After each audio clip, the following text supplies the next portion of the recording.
Hello everyone, welcome to Legal Update. Today's topic for discussion is no fresh defense in appeal. Why in news? Recently, the Supreme Court in Iqbal Ahmed by LRs and another versus Abdul Shukur ruled that the additional evidence cannot be introduced at the appellate stage under Order 41 Rule 27 of the Civil Procedure Code if it is inconsistent with the pleadings. Background of the case: the dispute arose from a 1995 agreement to sell a house in Bangalore. The plaintiffs claimed that they had paid substantial advances and even sold their properties to arrange funds for the transaction. The defendant denied the agreement, stating it was merely a security for rupees 1 lakh loan. In his written agreement, the defendant only stated that he had no knowledge of the plaintiffs selling any property. The trial court decreed in favor of the plaintiffs in 2000. However, in appeal, the defendant sought to introduce public documents such as house tax records and encumbrance certificates to prove no such property sales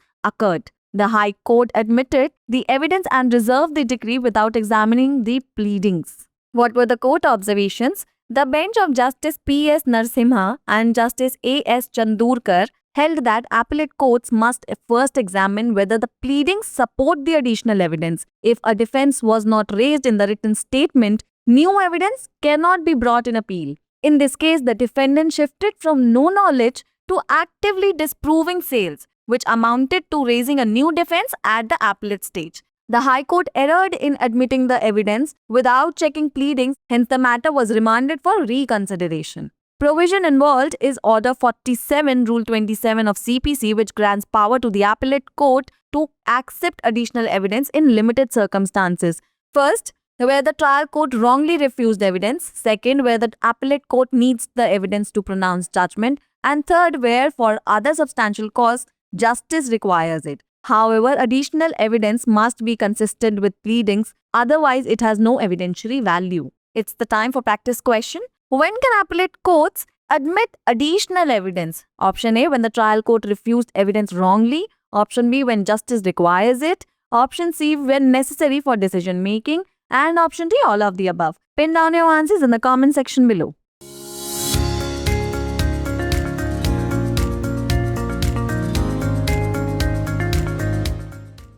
legal update. Appeal में कोई नया बचाव नहीं, चर्चा में क्यों?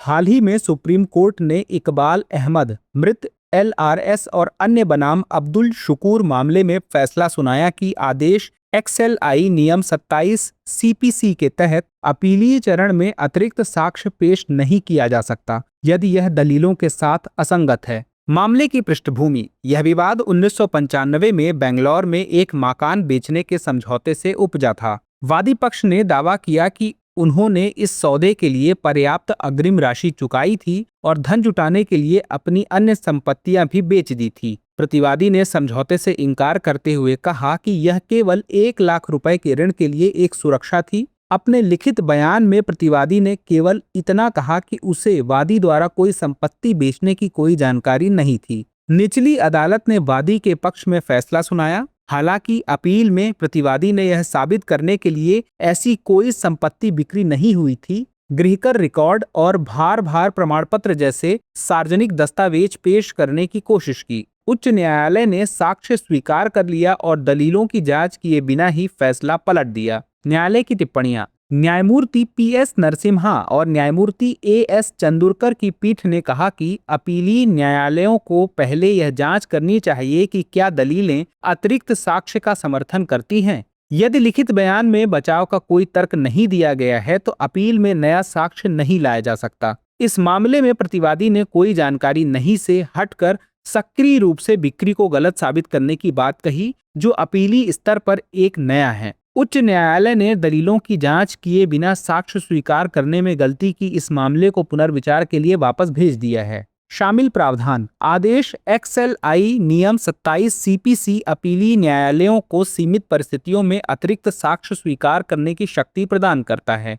जहां trial court ने गलत तरीके से साक्ष्य देने से इनकार कर दिया, जहां अपीलीय न्यायालय को निर्णय सुनाने के लिए साक्ष्य की आवश्यकता होती है, जहां अन्य महत्वपूर्ण कारणों के लिए न्याय की आवश्यकता होती है। हालांकि अतिरिक्त साक्ष्य दलालों के अनुरूप होना चाहिए, अन्यथा इसका कोई साक्ष्यात्मक मूल्य नहीं होगा।